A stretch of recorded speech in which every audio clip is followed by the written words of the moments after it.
Today, I want us to talk about what makes a complete data science professional. But before we talk about that, it is very important to understand what data science is all about.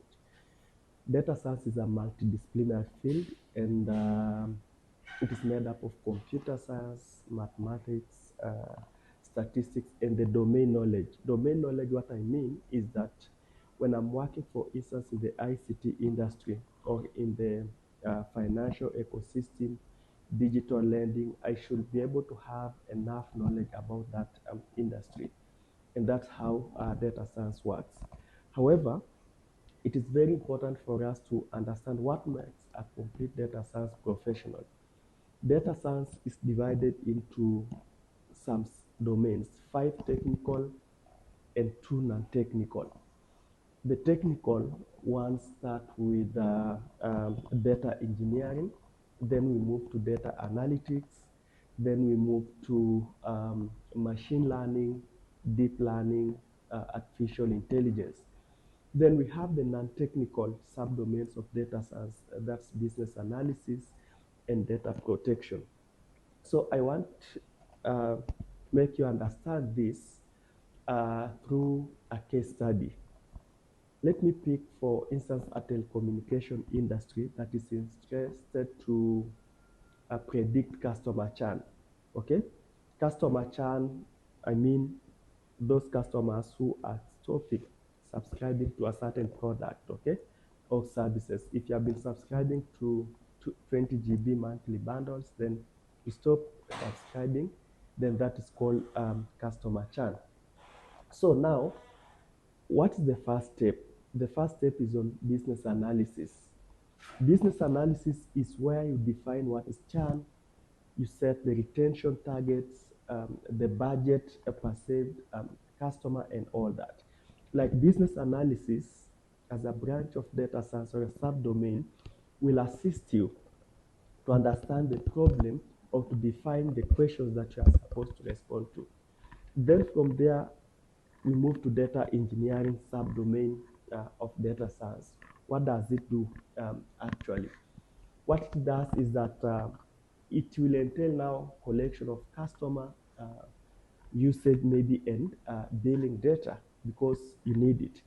Then from there we move to data analytics. Data analytics, you are now able to identify trends among customers living. Maybe you want to know what's the average age of those customers living. What's the average revenue per user among those customers and all that. Then where does machine learning comes as a subdomain of data science using the customer churn example. The machine learning will now come on prediction. You are able now to predict the customers who are likely to leave. What about deep learning? Deep learning will come whereby you see, like for instance, when I call a telecommunication company as a customer, they record the interaction. So for customers who have been churning, what was the interaction? You can only use deep learning to be able to analyze voice interactions among many others. What about artificial intelligence? Artificial intelligence will now come whereby you are able to develop intelligent interactions and support systems for this customer, such as the chatbots um, for these customers is maybe the reason why customers are churning. Maybe you are taking a lot of time to receive phone calls. Therefore, chatbots can assist in responding some of the commonly asked questions. Then now, among all those, we have now what called data protection. Data protection has become a very fundamental skill for a data scientist professional. Why? Because as a data scientist professional, you interact with sometimes with personal identifiable information, such as a customer's name, customer's phone number, and you should be able to ensure that you use it responsible. So now, this skill will assist you to ensure that all records are secured, you limit access, you honor opt-outs if the customer of the customer as requested. So we see that all these seven subdomains of data science are contributing to one outcome, okay, prevent customer churn. So, however, I'll talk later in the next episode, on the next video, now the specializations.